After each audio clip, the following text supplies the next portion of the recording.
یہاں اتنے خاکے بن گئے اور تم کہتے ہو تہذیبوں کے ٹکراؤ. حضور تو آئے ہی تہذیبوں کے ٹکراؤ کے لیے ہیں. تہذیبیں نہیں، حضور آ گئے. ہم ان تہذیبوں پر تھوکتے بھی نہیں ہیں جن کو تم تہذیب کہتے ہو. جن کو اپنی ماں اور بہن کا پتہ نہیں ہے وہ کون سی تہذیب ہے؟ ہاں جی. جن کو خنزیر اور بکری کے فرق کا پتہ نہیں ہے وہ کون سی تہذیب ہے؟ بزدلو، جو دین کی ترجمانی نہیں ہوتی تو پھر ایسے لوگوں کو میدان میں لاؤ جو دین کی ترجمانی کر سکے. دین کے لبادے بھی اوڑے ہوئے اور جناب بڑے بڑے جبے اور دستاریں بھی تم نے پہنی ہوئی ہیں اور حضور کی عزت پر بات نہیں کر سکتے تم. اور تمہاری یہ عزتیں کس کے لیے ہیں؟ سنو، یہ سارے بہت سارے لوگوں کے مرید ہوتے ہیں اور میرے بارے میں پھر کہتے ہیں آپ نے ہمارے پیر کے بارے میں. میں تو پیر فقیر کے بارے میں بات کرتا ہی نہیں ہوں. داتا صاحب کتنے بڑے پیر ہیں. داتا صاحب نے پتہ کیا لکھا؟ ولی کی ساری زندگی نبی کے ایک سانس کے برابر نہیں ہے.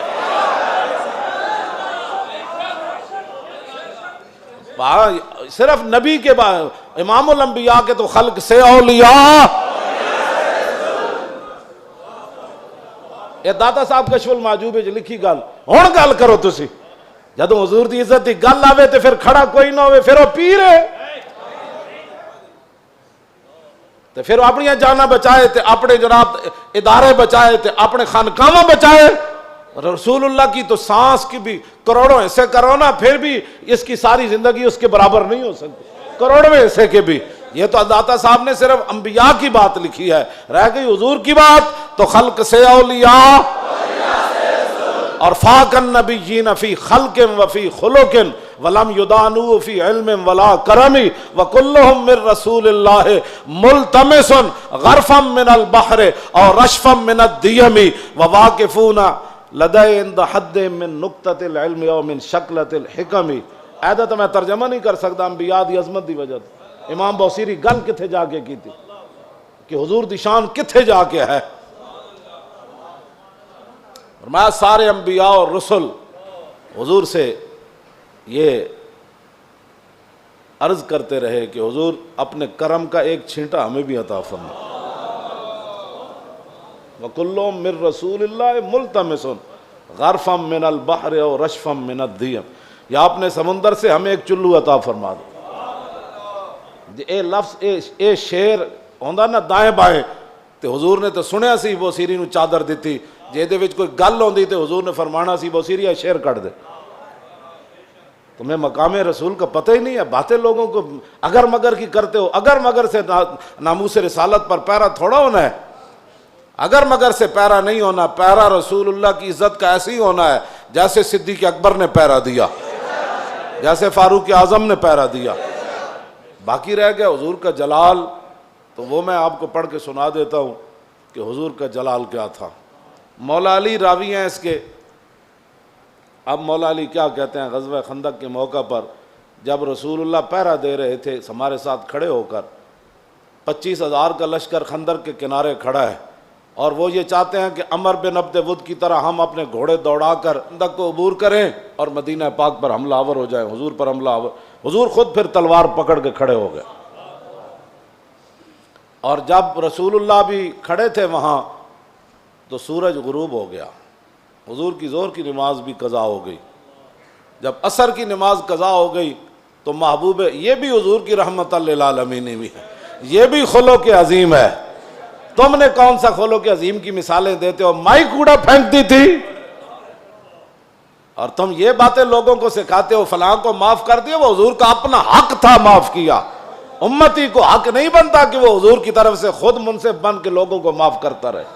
یہ قیامت کو فیصلے ہوں گے کہ رسول اللہ نے کس کو معاف کیا اور کس کو معاف نہیں فرمایا. ہم کون ہوتے ہیں حضور کے حق معاف کرنے والے؟ اب جب سورج غروب ہو گیا تو ذرا سنیں حضور کا دعائے جلال کیا تھی. یہ میں اس لیے سامنے پڑھ رہا ہوں تاکہ لوگوں کو پتہ چلے کہ بھائی جو ہم باتیں کرتے ہیں نا وہ غیرت والی باتیں لوگوں کو ہضم کیوں نہیں ہوتی. وہ چاہتے ہیں کہ فرانس حضور کے خاکے بھی بنائے اور ہم مذمت کر کے فارغ ہو جائیں, اور ان کے اندر اتنی غیرت ہو کہ ان کے صدر کے خلاف بات ہو تو وہ اپنا سفیر واپس بلا لیں.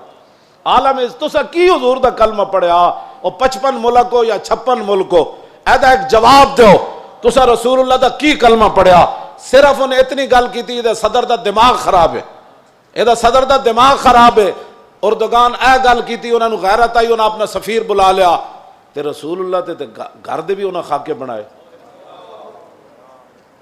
تساں کی غیرت کی تھی اور جڑے غیرت دا سی سبق دین دیا تسی فرانس دے خلاف ساڑھے مسیطہ تے حملے کرنے ہو علماء دے تسی جلوس بند کیتے نہیں جی اجازت نہیں ہے حالات نہیں ٹھیک اور کیڑے حالات اسی بنائے تساں بنائے حالات خراب تساں یہود و نصارہ دی ایجنٹی کی تھی تساں چوڑی بار بھیجی اور تساں چوڑی بار بھیجی اور پھر تم نے اس پر فخر بھی کیا تم نے اس پر فخر بھی کیا ہمیں حضور کی غلامی پر بھی فخر ہے اور ممتاز قادری کے عمل پر بھی فخر ہے غازی ظہیر کے عمل پر بھی فخر ہے اور غازی عبداللہ کے عمل پر بھی فخر ہے کہ اس نے گستاخ کو پکڑ کر ایسے گردن کاٹ دی اس پر بھی ہمیں فخر ہے اور فرانس کے اندر جو کچھ مسلمان اپنی بساط کے مطابق گستاخان کے خلاف کر رہے ہیں ہمیں اس پر بھی فخر ہے ہمیں اس پر بھی فخر ہے ہمیں اس پر فخر ہے ہم ان کے ساتھ ہیں تم گستاخ کو چھوڑ کر کہتے ایک چھوٹے سے گروہ تھا اور ہم نے اس کو اندر کر دیا اور چوڑی کو چھوڑ دیا تم نے اس پر فخر ہے اور اس فخر پر قائم رہنا دنیا میں بھی قائم رہنا ہے تم نے اور قبر میں بھی قائم رہنا ہے کل حشر میں بھی تم نے اس پر قائم رہنا ہے اور ہم دنیا میں بھی قائم کھڑے ہیں کہ ممتاز قادری کے ساتھ کھڑے ہیں ہم تمام غازیان اسلام کے ساتھ کھڑے ہیں ہاں جی تمام محافظان ناموس رسالت کے ساتھ کھڑے ہیں ہمیں اس پر فخر ہے اور ہم کل قبر کے اندر بھی ہمیں اس پر فخر ہے اور کل قیامت والے دن تو پھر بات ہی رسول اللہ کی ہے حضور کا جلال دیکھیں حضور کا جلال دیکھیں حضور نے کیا فرمایا جب سورج غروب ہو گیا تو انا علی مولا علی کہتے ہیں انا رسول اللہ صلی اللہ علیہ وسلم قال یوم الخندق ملا اللہ بیوتہم وقبورہم نارا کما شغلونی عن الصلاۃ الوسطی حتی غابت الشمس مولا علی فرماتے ہیں جب سورج بالکل قریب جا پہنچا اور غروب ہونے کے جب قریب ہوا تو حضور نے اس وقت کیا فرمایا یا اللہ انہوں نے ہمیں عصر کی نماز نہیں پڑھنے دی اب ان کا کیا علاج ہے یا اللہ ان کے گھر بھی ان کی قبریں بھی آگ سے بھر دے یہ بھی تو بتاؤ نا خلق عظیم یہ بھی لوگوں کو بتاؤ کہتے حضور نے یہ جملہ فرمایا ادھر سورج غروب ہو گئے تو یہ بھی بتاؤ کہ رسول اللہ نے کیا بات فرمائی پھر اس موقع پر یہ تم نے حدیثیں سنائی ہوتی نا تو کسی کافر کی جرت نہیں تھی کہ وہ حضور کے بارے میں بات کرتا